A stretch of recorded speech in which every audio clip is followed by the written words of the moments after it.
안녕하세요, 오라클입니다.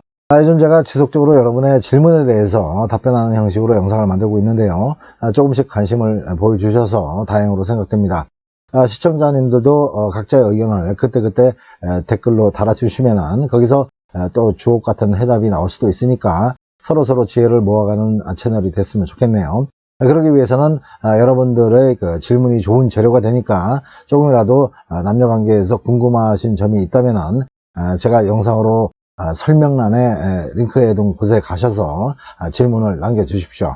여러분들의 많은 참여 부탁드립니다. 오늘의 질문 한번 볼까요? 남편은 회사를 그만두고 베트남으로 새로운 일을 찾아서 2, 3년간 가이드 일을 배우러 간다고 하는데 그곳은 돌싱과 미혼인 50대 중반 친구 2명이 가이드 일을 하고 있어요. 예상대로 그들은 게임과 유흥을 좋아합니다. 남편은 새로운 일을 도전해보고 싶다고 하는데요.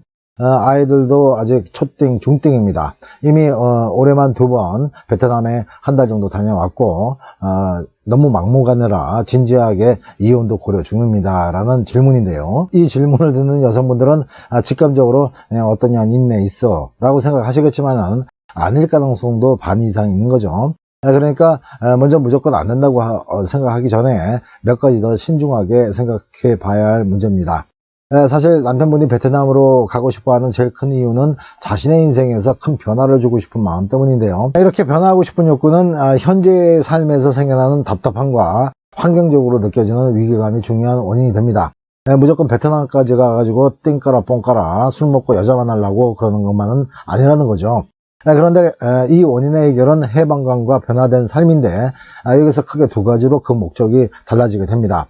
첫 번째로 생각해 볼 수 있는 목적은 오로지 자기 행복만을 목적으로 베트남행을 결심한 경우고, 두 번째는 가족들과 더 잘 살 수 있는 방법으로 베트남을 선택했을 경우입니다. 만약 첫 번째 경우라면은 먼저 베트남에 가 있는 친구들하고 인생 뭐 있냐는 식으로 가이드나 하면서 그 돈으로 지금까지 못 놀았던 거 더 늦기 전에 자유로운 환경에서 원 없이 한번 놀아보려는 심상일 텐데, 이렇게 머리에 나사 풀린 생각은 보통 쉽게는 할 수가 없지만은 그래도 늦바람이 나버리면 충분히 그럴 수도 있겠죠.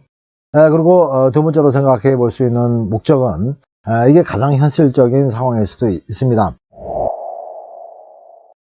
애들은 아직 어리지, 또 지금까지 크게 벌어놓은 돈은 없지, 그리고 또 한국에서 지금까지 살아왔던 대로 그대로 살아간다면은 미래는 그냥 뻔짜지.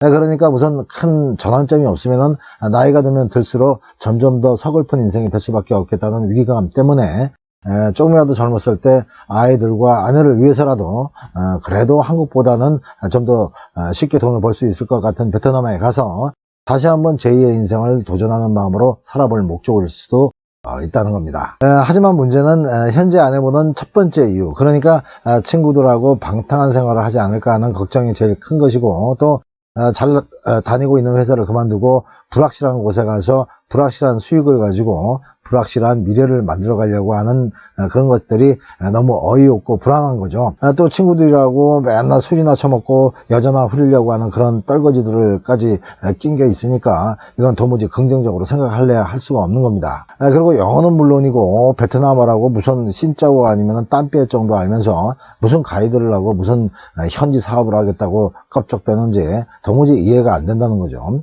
물론 가이드가 한국 사람들을 가이드 하는 거니까 현지어를 그렇게 유창하게 잘 할 필요는 없겠지만은, 그래도 거기서 돈을 제대로 벌려면은 그 나라 말을 제대로 이해하고 그 나라 말로 그 나라 사람들을 잘 설득시킬 줄 알아야 무슨 돈을 벌든지 말든지 하는 거지.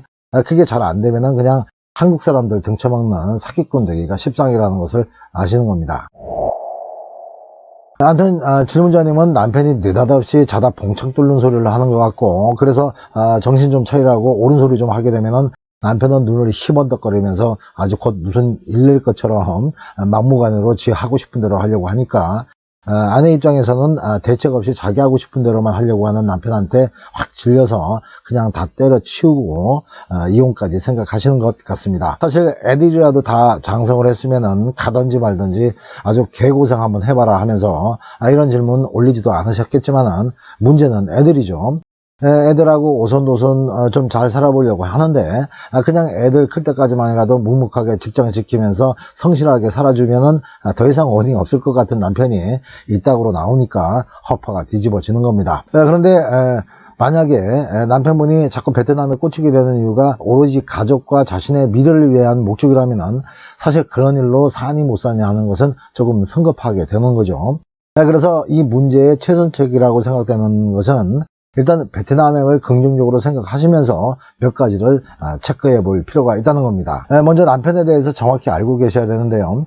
지금부터 제가 말씀드리는 것을 한번 체크를 해 보십시오. 첫 번째는 이혼을 불사해서라도 끝까지 반대해야 할 남편이라면은 먼저 의지가 약하다, 음주 가무를 좋아한다, 정에 약하다, 또 약속을 잘 안 지킨다, 불성실하다, 또 성욕이 아주 강하다, 또 돈 관리가 서툴다, 외로움을 잘 탄다. 여기에서 세 가지 이상이면은 가능성 없는 거죠. 만약 남편 상태가 이렇다면은 그냥 술만 먹다가 밤 패인돼서 올 게 뻔하니까 차라리 이혼 도장 찍고 가라고 강경하게 대처할 것 같고요.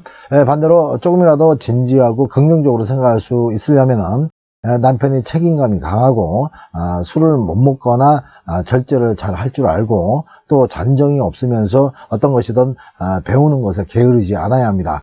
또 성욕이 너무 강해서도 안 되는 거죠.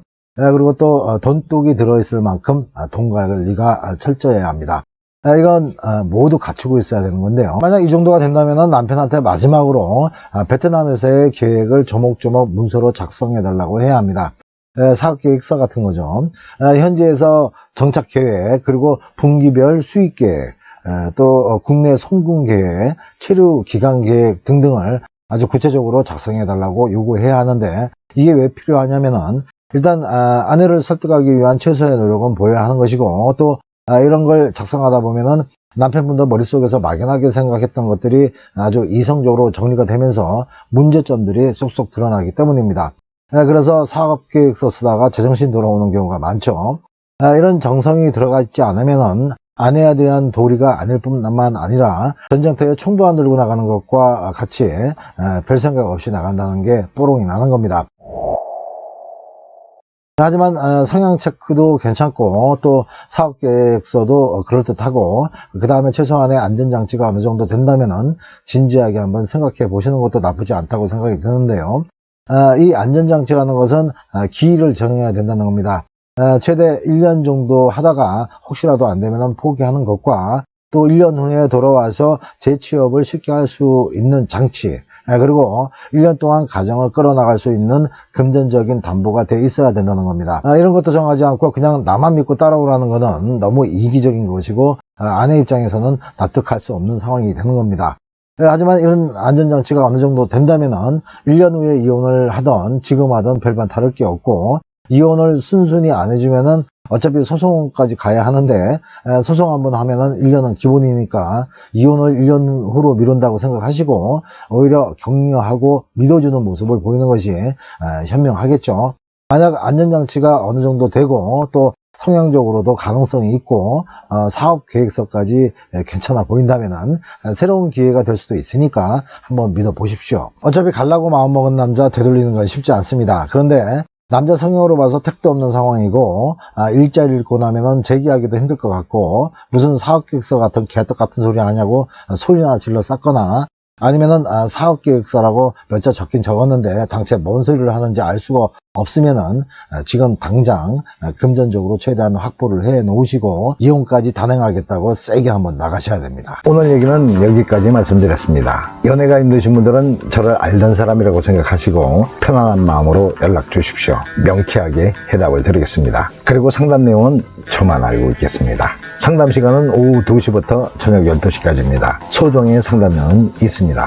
사랑도 배워야 잘합니다.